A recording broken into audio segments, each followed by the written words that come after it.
IIT बाबा महाकुंभ प्रयागराज 2025 में viral हुए। उनके विरोधाभासी बातों से लोगों की मिश्रित प्रतिक्रियाएं हैं। आईआईटी बाबा को लेकर लोगों के मन में बहुत उत्सुकता है, क्योंकि लोगों को लगता है कि टेक्निकल उच्च शिक्षा के बाद व्यक्ति को समाज की मुख्य धारा में जुड़ना, न कि संन्यास लेकर अलग हो जाना चाहिए। जिस आईआईटी और नीट परीक्षा को संपूर्ण भारत, खासकर बिहार उत्तर प्रदेश के अभिभावक तो यूपीएससी और पीसीएस की उत्तीर्णता से कम नहीं समझते हैं। मेधावी विद्यार्थियों की बात ही अलग है, मगर पैसे वाले साधारण विद्यार्थी भी कोई कसर नहीं छोड़ते हैं और प्राइवेट स्कूल कॉलेज के भीड़ में निपट ही जाते हैं। जिस तरह साधारण लोग सरकारी सेवा में असाधारण जीवन काट लेते हैं, ऐसे में आईआईटी मुंबई से एयरस्पेस इंजीनियरिंग में स्नातक और मीडिया व फोटो विज्ञान में मास्टर की डिग्री लेने के बाद बैरागी जीवन जीने वाले अभय सिंह की अत्यधिक मानसिक प्रबुद्धता या मानसिक विकृति ही मानी जाएगी। हालांकि कुछ लोगों को बाबाओं की प्रसिद्धि से ईर्ष्या है। ऐसे लोगों को लगता है कि वे अपनी प्रसिद्धि का गलत इस्तेमाल कर रहे हैं। यही कारण है कि लोग उनकी आलोचना करते हैं।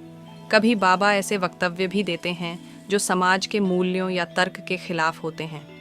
कभी कल के अवतार, कभी कृष्ण, कभी शिव, तो कभी पांचवा वेद लिखने जैसी बातें, तो कभी भगवान। ऐसी विरोधाभासी बातों से संदेह पैदा होती हैं। लोगों की उम्मीद है कि बाबा आशीर्वाद रूपी हाथ उठाए और पैसे की झनाझन वर्षा हो, जैसा कि सिनेमा में देखते आए हैं।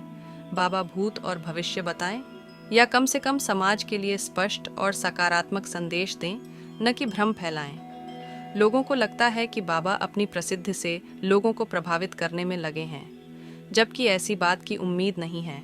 जन सामान्य से ऊपर की बौद्धिकता वाले बाबा को देश विदेश में बहुत संभावनाएं थीं, लेकिन मानसिक विकृति या फिर मानसिक प्रबुद्धता ने ही उन्हें बाबा बना दिया। क्या चिलम गांजे पीने वाले बाबा ऐसे ही होते हैं? शायद नहीं। आदि शंकराचार्य ने धर्म रक्षार्थ नागा साधुओं की व्यवस्था बनाई थी।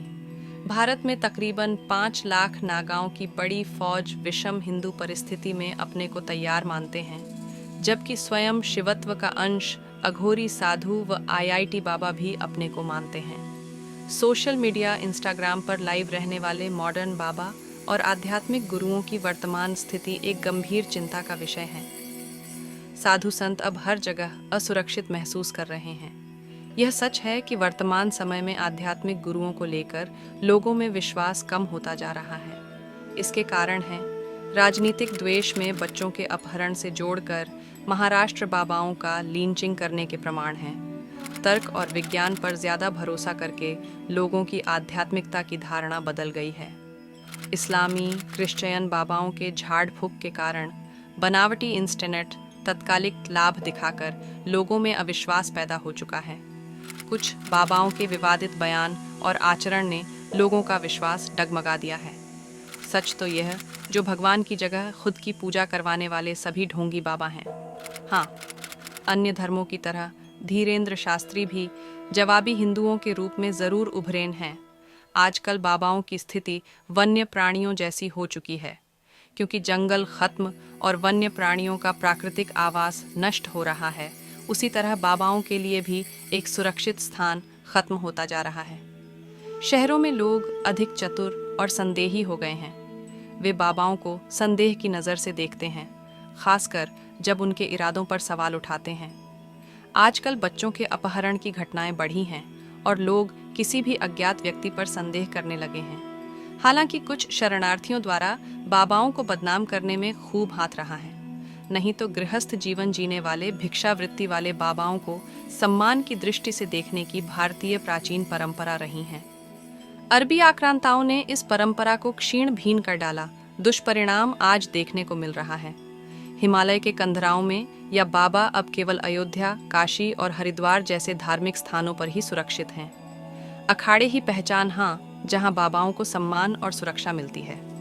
सनातन परंपरा में गेरुआ वस्त्रधारियों का एक सात्विक पहचान रही है। बेशक नागाओं और अघोरियों का संसर्ग आम जीवन से अक्षुण्ण रहा हो, मगर आध्यात्मिकता और अंधविश्वास के बीच का अंतर समझाना होगा। सरकार और समाज को बाबाओं की सुरक्षा सुनिश्चित करनी होगी। समाज और आध्यात्मिकता के बीच बढ़ते अंतर को लेकर बहुत बड़ी चिंता है और एक गंभीर मुद्दा है, और इसे सुलझाने के लिए सामूहिक प्रयास की ज़रूरत है। समाज में आध्यात्मिक लोगों की भूमिका बहुत महत्वपूर्ण होती है और लोग उनसे स्पष्ट और सकारात्मक संदेश की उम्मीद करते हैं। जब यह अपेक्षा पूरी नहीं होती तो विवाद और आलोचना होना स्वाभाविक है।